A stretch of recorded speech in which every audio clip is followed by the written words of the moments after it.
Good evening. Welcome to the Acura Mood Room. I'm James Riswick.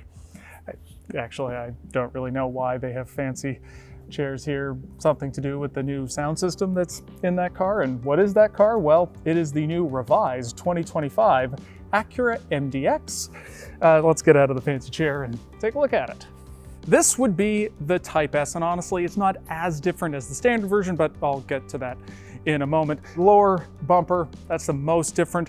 This section here is considerably bigger, and the mesh that's in the grille, this is new. And if you like the look of this, but you're not so sure you need to spend all that much money for the extra performance, well, good news, because the regular version can now look like this for the most part up front with the new A-Spec version.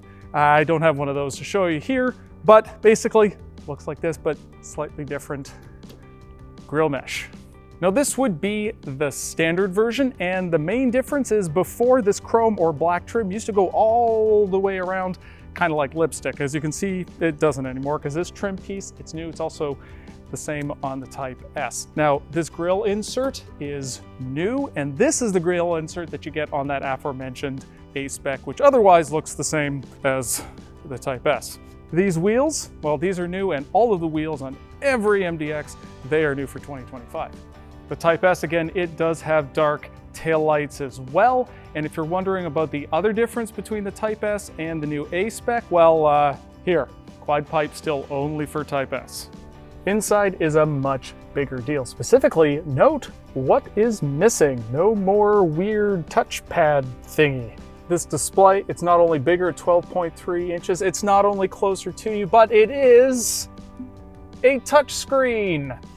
Now this has Google built in. It's effectively the same system that's on the range-topping Honda Accord. That's totally fine. Expects to be easy to use. Apple CarPlay, Android Auto, it can take up the whole screen minus this permanent docked menu icons on the left, or you can have a split screen over here and go back and forth. Nice and easy. Basically, a big reason to go about the MDX before, it's gone. This is a big deal, not just for the MDX, but for the future of Acura in general. Now, with no more weird touchpad thingy, well, Acura could make this bin bigger, volume knob a little closer to you, and the wrist rest that used to hover around here, well, you don't need it anymore. Leaves an unencumbered access for the wireless charger. Now here's where I explain sort of the deal with the fancy Danish furniture and speakers outside. You see, this new MDX is the first Acura after the ZDX to have a Bang & Olufsen sound system. Now this is a big deal because for the better part of 2 decades, Acura has had Panasonic/ELS sound systems.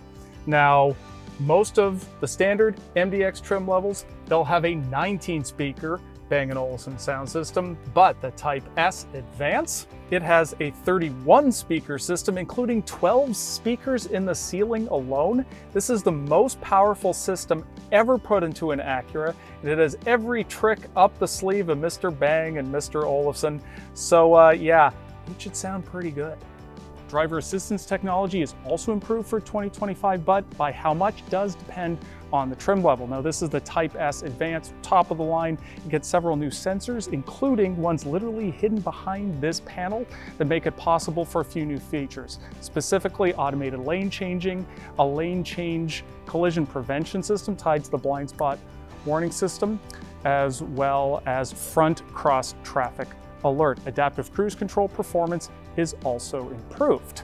Now, while the other MDX trim levels, they also get upgraded ADAS Acura Watch hardware, so their performance does improve, just not by as much as the Type S Advance. There are no mechanical updates, but this does remain a pretty substantial mid-cycle update for the MDX, which will arrive in dealers this May.